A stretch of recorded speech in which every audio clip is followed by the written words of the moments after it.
Assalamualaikum dan selamat pagi semua pelajar-pelajar. Okey, bertemu kembali kita dalam ikhlas untuk mata pelajaran reka bentuk dan teknologi untuk tingkatan 3. Okey, saya Cikgu Rohana binti Allah daripada SMK Bukit Jawa, Pasir Putih, Kelantan. Cikgu mengajar untuk mata pelajaran reka bentuk dan teknologi untuk tingkatan 1, 2 dan 3. Okey ya, pelajar-pelajar masih ingat tak lagi semasa pelajar-pelajar berada di tingkatan 1, pelajar-pelajar membuat mock-up ya, dan semasa di tingkatan 2 pelajar-pelajar membuat sama ada model berfungsi ataupun model separa berfungsi. Dan saya yakin para pelajar semua baru sahaja menghabiskan untuk menghasilkan satu produk dalam bab 2 iaitu penghasilan produk. Okey, cikgu nak tanya, adakah pelajar terasa ingin memasarkan produk yang dihasilkan itu? Sudah pastikan pelajar mesti hendak memasarkan produk yang dihasilkan oleh pelajar sendiri. Okey, bagaimana pelajar nak memasarkan produk itu? Okey, tunggu bersama-sama dengan cikgu selepas ini. Dan sebelum itu, okey, cikgu ingin tahu adakah pelajar sudah berada modul dibekalkan oleh guru masing-masing? Kalau belum, pelajar boleh scan pada QR code yang dipaparkan. Seterusnya, pelajar-pelajar akan bersama dengan saya untuk bab 3 reka bentuk dalam perniagaan. Apa itu reka bentuk? Okey ya, pelajar-pelajar di sini perlu tahu dalam seseorang pengeluar ingin memasarkan barangannya, mestilah mempunyai satu reka bentuk yang menarik supaya dapat menarik para pembeli, sama ada pembeli yang baru ataupun yang sudah ada lama untuk membeli barangan kita. Okey, sebelum itu kita pergi kepada 3.1 reka bentuk sebagai instrumen pemasaran. Dalam bahagian ini, pelajar-pelajar perlu tahu 3 aspek penting yang perlu pelajar-pelajar ketahui ya. Okey, yang pertama sekali ialah peranan reka bentuk itu sendiri dalam pemasaran. Itu aspek yang pertama. Aspek yang kedua ialah penghasilan reka bentuk dan periklanan. Bagaimana pelajar ataupun seorang pengeluar ingin menghasilkan satu reka bentuk produk yang boleh menarik orang untuk membeli produk dia dan periklanan. Iaitu bagaimana cara dia nak menghasilkan satu iklan yang menarik supaya pengguna yang lain akan beralih kepada produk dia. Okey, yang ketiga ialah aspek kaedah reka bentuk periklanan. Yang mana mestilah sesuai dengan produk yang kita ingin pasarkan. Okey. Di dalam bahagian ini 3.11 iaitu maksud pemasaran. Apa dia pemasaran? Okey ya. Dalam pemasaran maksud dia ialah satu aktiviti perniagaan untuk menyalurkan barangan atau perkhidmatan daripada pengeluar sampailah kepada pengguna, sama ada pengguna akhir ataupun pengguna komersial. Okey, dan pelajar-pelajar lihat ya, ada 2 item yang pelajar perlu ketahui di situ. Apa dia barang, apa dia perkhidmatan. Sebab dalam ini ada 2 entiti yang berbeza. Okey, barang ialah barang yang kita nampak, yang kita boleh pegang, kita boleh sentuh, iaitu seperti ubat gigi, baju, alat solek, kasut. Berbanding dengan perkhidmatan. Perkhidmatan kita tak nampak dia, kita tak boleh pegang, tapi kita boleh lihat. Okey, seperti tukang gunting rambut, doktor, itu dia yang dikatakan sebagai perkhidmatan. Dalam ini, menurut Philip Kotler, pemasaran ialah satu proses sosial dan pengurusan dengan tujuan untuk memenuhi keperluan oleh pengguna, dan kehendak pengguna menerusi proses pertukaran dan nilai antara satu sama lain. Okey, dan seterusnya ialah peta alih dalam bidang pemasaran. Yang pertama sekali ialah keperluan dan kehendak pengguna. Tanpa keperluan, tanpa kehendak daripada pengguna, tidak akan ada permintaan. Permintaan wujud daripada apa yang pengguna kehendaki. Dan keperluan di sini ialah berbeza di antara seorang pengguna dengan seorang pengguna yang lain. Saya ambil contoh ialah seperti kereta. Bagi saya, kereta seperti jenama Perodua 2 Azia sudah cukup. Tapi bagi orang lain yang memang tidak, yang memerlukan satu kenderaan yang khusus untuk dia bergerak lebih jauh, bagi dia Azia tidak boleh. Dia perlukan satu kereta pacuan 4 roda MPV yang membolehkan dia bergerak ke tempat yang lain, ke tempat yang lebih lasak.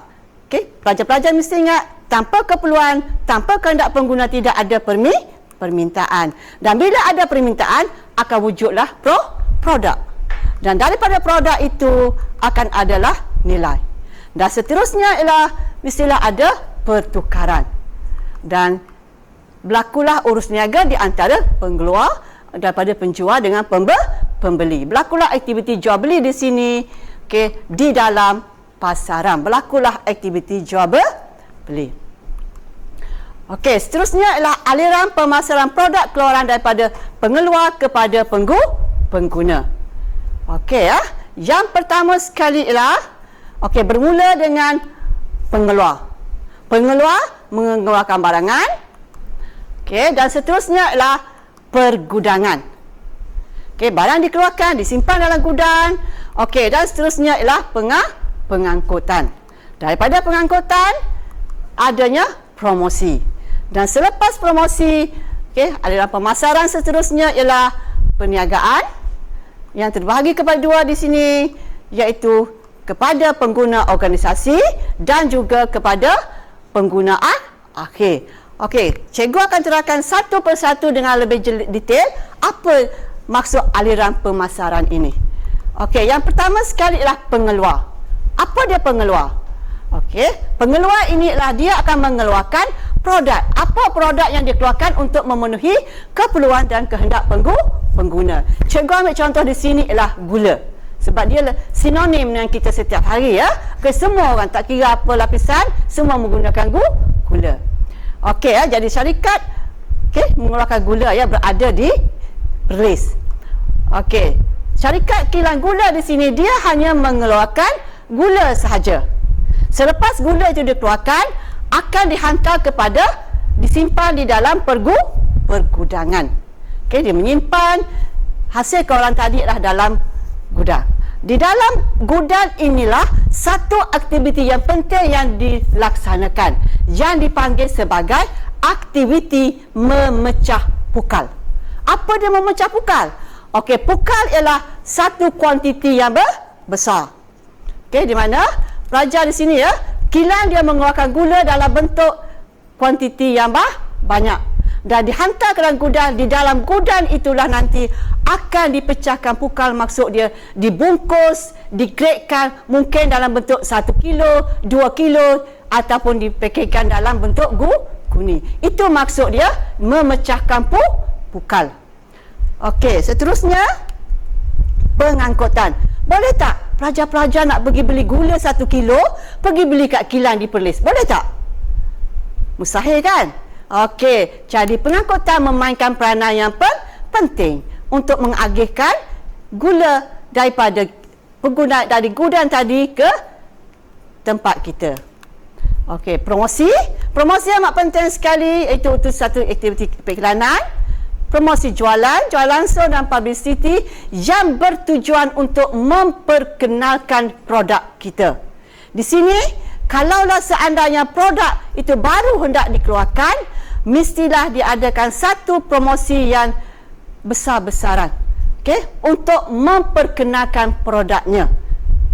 Dan seterusnya ialah perniagaan, di mana aktiviti jual beli produk untuk memenuhi keperluan dan kehendak pengguna dengan tujuan untuk mendapatkan keuntungan. Dan di sini juga kita ada pengguna. Kita ada dua pengguna di sini, iaitu pengguna organisasi, iaitu pengguna ini membeli gula tadi bukan untuk kegunaan dia sendiri, tetapi digunakan kembali dalam perniagaan dia untuk dijual balik. Saya ambil contoh di sini lah kedai minuman. Beli gula untuk dicampurkan dalam jualan minuman dia. Dan yang akhir sekali ialah pengguna akhir. Maksud pengguna akhir ini ialah dah sampai kepada kita, tidak lagi untuk dipasarkan. Kita guna dia untuk akhir, untuk diri sendiri. Seterusnya ialah 3.12. Peranan reka bentuk dalam pemasaran. Apa dia peranan dia? Apakah yang dimainkan sebagai reka bentuk dalam pemasaran? Ada 3 semua aspek yang penting. Pertama sekali ialah memenuhi keperluan dan kehendak pengguna. Yang kedua, merupakan saluran komunikasi pengeluar kepada pengguna. Dan yang ketiga ialah mengukuhkan penjenamaan sesuatu produk. Cikgu akan terangkan daripada satu, setiap satu tu cikgu akan terang satu persatu ya. Okey, kita pergi dahulu kepada apa dia keperluan dan kehendak pengguna. Okey, di sini kita mesti tahu dahulu apa dia produk. Produk ialah sesuatu yang boleh ditawarkan oleh pengeluar kepada pengguna. Okey ya.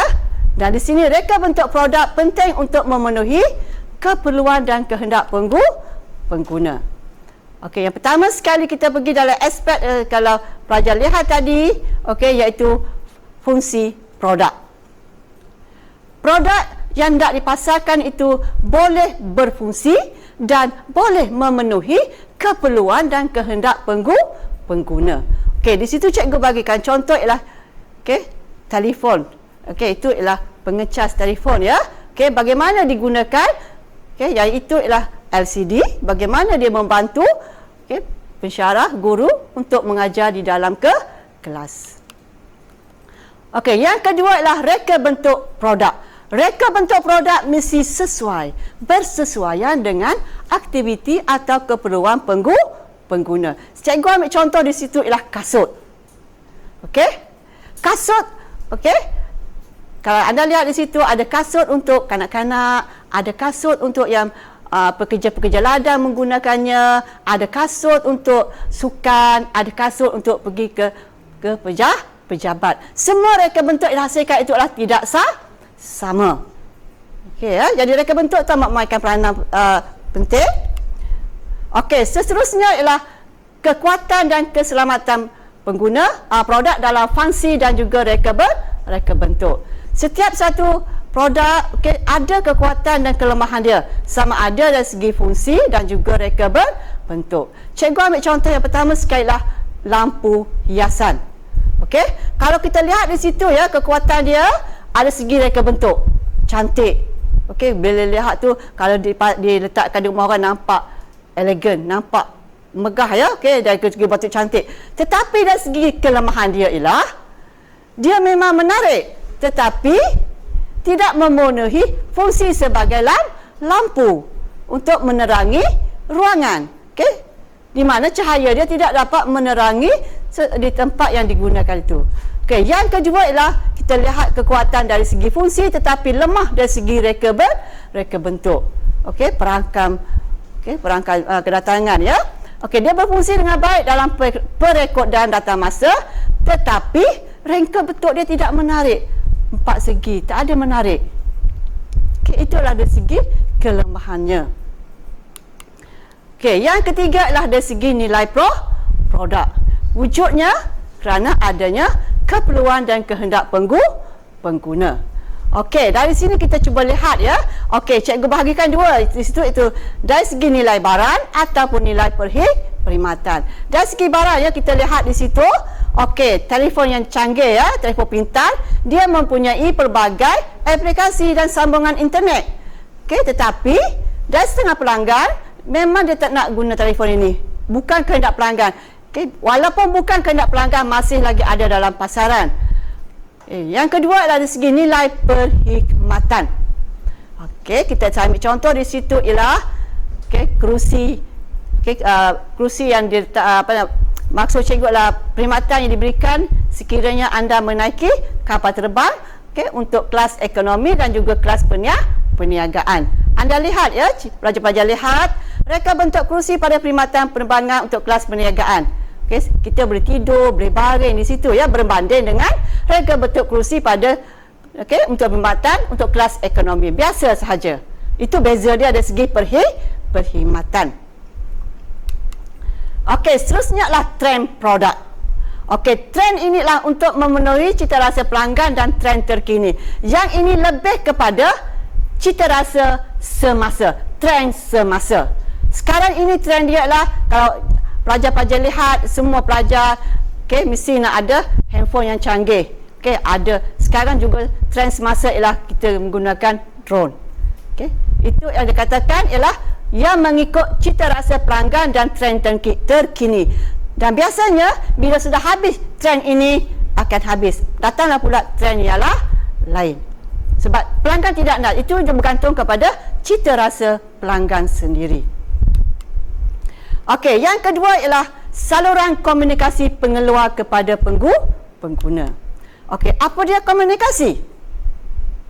Okey, kita kena pelajar-pelajar kena faham dulu apa yang dikatakan sebagai komunikasi. Okey, komunikasi ialah satu proses untuk menyampaikan maklumat dan perihal mengenai produk dan perkhidmatan. Siapa yang terlibat? Agak-agak siapa pelajar? Okey ya, akan melibatkan dua pihak, iaitu pengeluar dan juga pengguna. Mesti ada komunikasi di antara dua pihak. Tidak ada komunikasi antara satu pihak sahaja. Apa dia saluran komunikasi? Okey ya. Saluran komunikasi di sini amat penting kepada pengguna untuk membuat pilihan untuk membeli sesuatu barangan. Okey ya, di dalam salah satu barang itu mestilah satu produk, mestilah ada pengenalan diri. Apa dia pengenalan diri? Okey, di sini pengenalan diri untuk satu produk kita panggil dia sebagai identity. Seperti juga kita. Okey, anda semua, awak ada kan identiti awak? Pelajar boleh tahu, itu pelajar A. Sudah ada identiti kita. Begitu juga dengan sesuatu produk. Mesti ada identiti dia. Sebab apa penting? Untuk menarik minat pengguna yang baru. Okey? Seolah-olah kita nak merampas pengguna yang lain datang membeli produk kita. Itu memang target sasaran pengeluar. Dan juga dia nak mengekalkan pelanggan dia yang sudah pun sedia ada. Okey, seterusnya adalah pengenalan diri produk. Ini dikatakan identiti sesuatu produk. Ada 4 semua di sini. Ada 5 ya, minta maaf. Okey, pertama sekali adalah penjenamaan, kesetiaan, boleh diingat, dikenali dan juga kebolehpercayaan kepada jenama. Okey, cikgu pergi satu persatu dahulu apa yang dikatakan, okey, aspek di dalam pengenalan diri produk. Okey, pertama sekali ialah penjenamaan. Okey, mengikut Kamus Dewan Bahasa edisi yang keempat, maksud definisi untuk penjenamaan ialah pemberian jenama kepada sesuatu barang yang dihasilkan. Itu maksud dia penjenamaan. Mengapa pentingnya penjenamaan?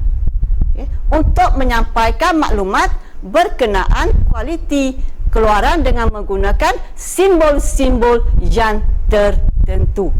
Di dalam penjenamaan ada 4 aspek semua dia. Okay. Yang pertama sekali adalah bentuk nama. Yang kedua bentuk cap dagangan. Yang ketiga bentuk cap. Dan yang keempat ialah bentuk persendirian. Pelajar-pelajar memang dah nampak, dah biasa lihat. Pergi situ memang ada, pergi sini memang ada. Okay, pelajar memang setiap hari memang nampak. Tapi mungkin pelajar tak perasan apa itu yang pelajar lihat. Okey, pertama sekali kita pergi kepada bentuk nama. Di mana dia mengandungi nama. Okey, mengandungi nombor perkataan atau huruf yang boleh disebut. Contoh dia cikgu bagi ialah KTM. Biasa dengar kan KTM kan? Okey, kereta api tanah Melayu. Kita tak sebut kereta api tanah Melayu, kita sebut KTM. Okey, yang kedua ialah bentuk cap. Menggunakan bentuk simbol, reka bentuk warna atau huruf yang unik. Okey, contoh dia ialah tabung haji. Yang ketiga ialah bentuk cap dagangan. Okey, cap dalam bentuk perkataan, logo, gambar, nama, huruf, nombor atau menggunakan kesemua yang ada itu. Okey, yang bersimbol dan biasanya ada ditulis dengan perkataan TM. Okey, atau R iaitu register. Kita lihat di situ contoh cikgu bagi ialah Jasmine. Atas tu ada simbol dia kan? Yang itu maksud dia ya. Okey, yang akhir sekali ialah bentuk persendirian. Menonjolkan individu yang merupakan pelopor bagi sesuatu produk tertentu. Biasa kan anak-anak pelajar-pelajar kan? Okey, pergi kat KFC. Nampak wajah ni. Okey, ataupun kalau mak-mak kita pergi ke kedai, okey, Ahmad, belikan mak rempah sup. Rempah sup apa, mak? Mak Siti. Awak pun nampak rupa dah Mak Siti dah. Itu maksud dia lah bentuk persendirian. Okey, seterusnya adalah kesetiaan. Setia. Yang tu dah pelajar dah tahu kan? Nampak setia dah dapat dah kepala. Apa setia ni? Dah tahu dah setia. Okey, setia ialah pengguna yang setia kepada sesuatu produk walaupun ada produk yang baru dalam pasaran. Okey, contoh dia saya ambil contoh ialah sesi minyak Petron. Walaupun ada sesi minyak lain, ayah awak kekal nak pergi kepada Petron. Bawa kereta pergi Kuala Lumpur, cari juga minyak dah nak habis. Awak cakap, ayah, minyak dah habis ayah. Tak apa, kita cari dulu stesen minyak Petron kat mana. Itu setia sangat ayah awak dengan stesen minyak Petron. Yakin dengan stesen minyak Petron. Okey, ataupun awak sendiri pengguna. Okey, memang daripada mula-mula ayah awak beli telefon jenama Oppo. Okey, datanglah jenama yang lain pun tak nak. Nak sekali lagi dengan Oppo. Itu maksud dia kesetiaan. Seterusnya ialah dikenali. Kenal. Okey, kata dasar dia ialah kenal. Reka bentuk ini dapat menguasai pasaran kerana semua pengguna dah kenal dia. Daripada kanak-kanak sampailah kepada orang yang sudah dewasa. Pasaran ini sudah lama berada dalam produk ini sudah lama berada dalam pasaran. Contoh dia ialah roti keran Gardenia. Kita nampak pun dah tahu dah. Okey? Itu yang maksud dia adalah kenali. Boleh diingat. Okey, reka bentuk dia kita dapat menguasai pasaran kerana pengguna produk yang itu sudah pun ada titik yang boleh diingat oleh pengguna. Okey. Anda biasa lihat kan pelajaran. Okey, mak awak suruh ayah awak membeli. Okey, ayah dia tolong belikan pampers untuk baby dah habis. Ayah awak pergi kedai, memang cakap, okey nak pampers. Sebut pampers, tapi tangan ayah awak ambil jenama lain. Sebab sudah pun dalam kepala dia ialah pampers itulah dia. Itu maksud dia lah boleh ingat. Sebab jenama ini memainkan peranan yang penting. Okey, kepercayaan kepada kepada jenama. Okey, pengguna akan memilih produk yang punya jenama yang boleh dipercayai dan mempunyai ciri-ciri yang terbaik dari segi kualiti, fungsi dia, jaminan keselamatan dan juga kepada reka bentuk. Saya ambil contoh ialah kepada jenama Tupperware. Walaupun harga dia mahal macam mana sekalipun, mak awak akan membeli juga Tupperware. Sebab dia yakin kepada kualiti Tupperware itu dan juga kepada reka bentuk Tupperware. Mak awak dah biasa menggunakan Tupperware. Simpan sayur dalam bekas yang keras untuk sayur boleh tahan lebih kurang 2 minggu, tak ada terjejas. Itu mak awak percaya. Begitu juga dengan pengguna yang kekal kepada keluaran produk Apple. Memang yakin, dia percaya kepada sesuatu jenama. Okey, seterusnya ialah yang ketiga tadi ialah pengukuhan penjenamaan sesuatu produk. Ada 2 di sini ya penting. Pertama sekali ialah rangkaian komunikasi produk dan teknologi. Yang kedua, reka bentuk sebagai rakan strategi perniagaan. Okey, ada 2 yang berbeza di sini. Cikgu pergi satu persatu. Apa dia rangkaian perkongsian produk dan juga teknologi? Okey, di sini ya gabungan apa dikatakan sebagai perkongsian produk dan juga teknologi. Gabungan teknologi dan produk dari pengeluar yang berlainan untuk menghasilkan reka bentuk produk yang baru. Saya ambil contoh, contoh kerangka kenderaan, komunikasi di antara Perodua Myvi dan Daihatsu. Menggunakan teknologi dan juga produk daripada pengeluar lain disatukan untuk menghasilkan satu reka bentuk produk yang baru. Berlainan juga yang kedua, reka bentuk sebagai rakan strategik perniagaan. Berbeza ya, kalau yang pertama tadi dia menggunakan gabungan teknologi. Tetapi di sini, Okey, yang kedua ialah sebagai rakan strategik perniagaan. Maksudnya, kerjasama itu mengambil, saya ambil contoh di sini lah seperti Modernas. Dia bekerjasama dengan Kimco dari Korea dan Bajaj daripada India, di mana modus operandi dia, Modernas mengambil model yang sedia ada di sana, rakan strategik dia, dan menjenamakan dia semula dan memasarkannya di Malaysia. Ini contoh dia ya. Okey, seterusnya pelajar sudah pun tahu ya tentang semua. Sekarang pelajar perlu tahu bagaimana pelajar hendak membuat iklan. Pelajar dah ada produk kan? Bagaimana pelajar nak tahu bagaimana bentuk iklan yang pelajar nak buat untuk memasarkan produk pelajar. Pengeluar nak memasarkan barangan dia supaya pengguna tahu. Okey, dalam 3.13 itu mengenal pasti kaedah bentuk pengiklanan. Apa dia iklan?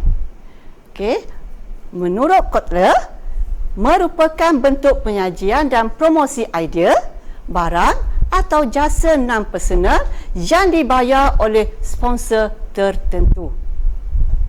Apa tujuan periklanan? Tujuan periklanan ialah kita hendak mempromosi terutama barang kita yang baru ada dalam pasaran, memperkenal produk kita yang baru dan meningkatkan atau melariskan jualan sesuatu produk. Ini biasa meningkatkan atau melariskan jualan satu produk ialah untuk produk yang sudah pun sedia ada, supaya dapat ditingkatkan lagi jualan dia, perkhidmatan atau idea oleh penaja yang dikenal pasti. Dalam tujuan membuat periklanan, pelajar-pelajar mesti ingat ya, cara membuat iklan adalah berbeza untuk produk yang baru, untuk produk yang mengingatkan. Kadang-kadang kalau untuk produk yang baru, lain cara iklan dibuat. Untuk produk mengingatkan pengguna, lain cara dia. Biasanya untuk produk yang sudah lama berada dalam pasaran, pengeluar akan membuat satu iklan yang baru untuk mengingatkan kepada pelanggan dia, produk dia masih lagi ada dalam pasaran. Kalau dahulu anda semua pernah dengar tentang obat gigi Dali. Sekarang masih ada kan? Kalau dahulu jenama dia adalah obat gigi Daki. Nama tu nampak pelik kan? Tapi bila hendak ditukar kepada jenama obat gigi Dali, pengeluar dia terpaksa membuat satu iklan yang baru untuk memaklumkan kepada pengguna obat gigi itu adalah yang sama. Walaupun sudah pun diubah jenamanya. Dalam ini untuk kaedah reka bentuk periklanan ada matlamat produk, penyampaian fakta, kenyataan merangsang, perbandingan keluaran, demonstrasi, gambar pegon dan juga kiasan ataupun ibarat. Cikgu akan pergi satu persatu ya. Kita pergi satu persatu apa yang dikatakan sebagai kaedah reka bentuk periklanan. Sebelum tu, cikgu nak terangkan dahulu apa dia reka bentuk periklanan. Reka bentuk periklanan di sini adalah satu kaedah yang digunakan oleh pengeluar sama ada dalam bentuk media sosial, bagaimana cara dia untuk memasarkan barangan dia, koran dia. Kita pergi cikgu pergi satu persatu. Pertama sekali adalah matlamat produk. Dalam matlamat produk ini, produk yang diiklankan dia hanya memfokuskan hanya kepada matlamat produk itu sahaja. Contoh dia, iklan Polident. Dihasilkan dengan matlamat untuk membantu pengguna gigi palsu mengekalkan kebersihan gigi masing-masing setelah digunakan. Itu hanya. Seterusnya, penyampaian fakta. Maksud penyampaian fakta di sini, menyampaikan fakta secara tepat kepada pengguna. Biasanya, produk yang memerlukan bantuan teknikal dari segi penggunaan dan pengendalan produk akan memerlukan teknik ini. Contoh dia ialah seperti Philips ya. Dia menggunakan menyatakan fakta dan cara penggunaan barangnya daripada awal sehinggalah akhirnya. Yang kedua ialah, yang seterusnya ialah kenyataan merangsang. Iklan ini dimulakan dengan soalan yang merangsang pemikiran pengguna, supaya tertarik dengan produknya. Saya ambil contoh ialah, contoh dia ya. Iklan ini digunakan untuk memujuk pengguna membeli produk tersebut. Seterusnya adalah perbandingan keluaran. Dibanding ya, kita bandingkan di antara dua produk yang ada di dalam pasaran. Cikgu ambil contoh ialah iklan lampin pakai buan. Iklan ini kita digunakan untuk membuat perbandingan antara produk baru dan produk yang sudah lama berada dalam pasaran. Itu dibandingkan di antara dua keluaran ya. Keluaran yang sah, produk yang sama. Seterusnya adalah demonstrasi. Dalam iklan ini menunjukkan kelebihan dan cara pengenalan produk dalam keadaan yang sebenar. Dan biasanya kaedah iklan ini disampaikan melalui rakaman yang ditayangkan di media massa atau secara langsung. Sekarang ni banyak ada kita tengok kat TV kan, ada workshop, ada semua ditayangkan secara dan dibuatkan secara demonstrasi. Yang ini yang lebih lagi menarik pengguna. Seterusnya adalah gambar pegon. Pegon tu maksud dia menggunakan gambar pegon sebagai titik fokus atau tumpuan pada bahagian tertentu produk. Contoh dia, fokus bahagian dalam kereta atau bahagian-bahagian lain untuk iklan kereta. Seterusnya ialah kiasan ataupun ibarat. Iklan ini menggunakan kiasan atau ibarat yang bertujuan untuk menegaskan kelebihan yang mana pengguna dapat sekiranya menggunakan produk tersebut. Contoh dia, sekiranya kita sebagai pengguna menggunakan petrol terbaru dia oleh iklan Shell, kereta kita boleh buat pemanduan seperti kereta Ferrari F1. Itu maksud dia, kiasan dia. Seterusnya ialah kita pergi kepada media periklanan. Tadi pelajar dah tahu semua. Sekarang pelajar mesti tahu media periklanan mana yang boleh pengeluar guna. Ada 3 aspek yang perlu tahu dalam media periklanan. Pertama sekali ialah media cetak. Media cetak ada 2. Pertama sekali ialah surat khabar. Dan juga majalah. Itu ialah melalui media cetak. Yang kedua ialah media elektronik. Menggunakan media elektronik iaitu radio, televisyen, radio, papan digital dan juga televisyen. Media elektronik. Dan yang ketiga ialah media sosial yang baru ya.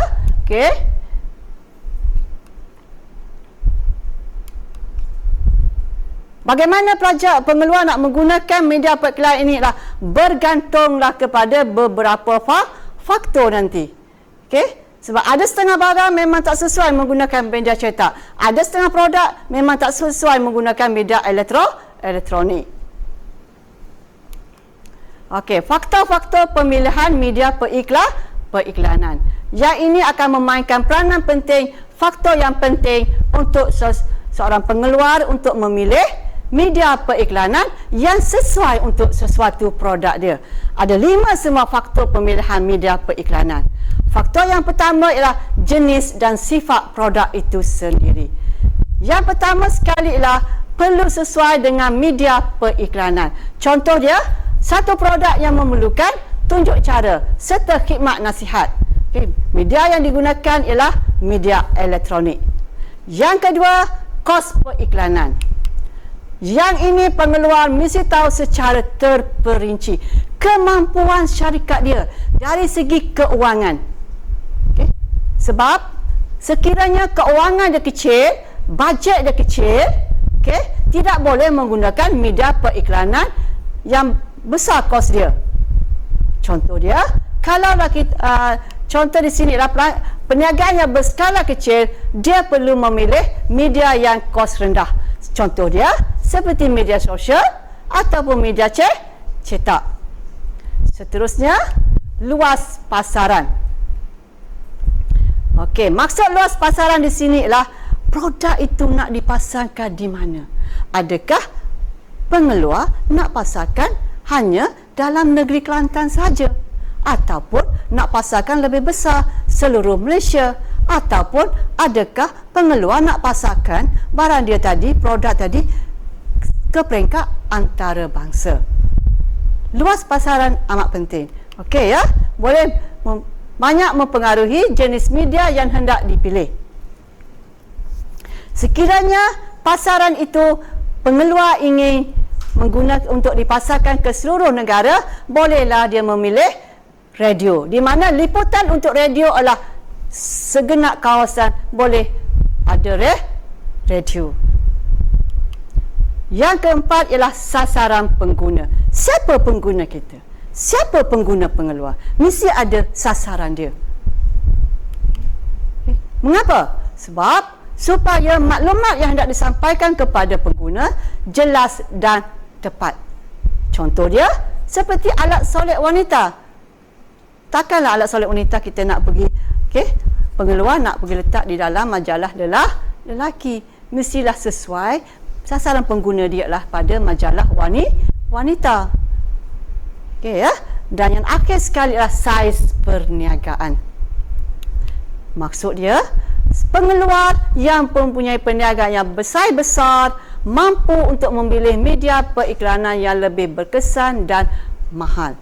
Okey, maksud dia perniagaan yang berskala besar, modal yang besar, bajet keuangan yang banyak, mereka boleh membuat satu iklan yang boleh menggunakan bajet yang banyak, seperti menggunakan media elektronik di televisyen misalnya. Okey, cikgu harap pelajar-pelajar sudah pun dapat mengenal pasti apa yang telah cikgu terangkan daripada awal tadi sehinggalah kepada untuk faktor pemilihan media periklanan. Okey ya, cikgu harap pelajar tidak menghadapi masalah dengan tajuk ini. Okey, sekian, terima kasih.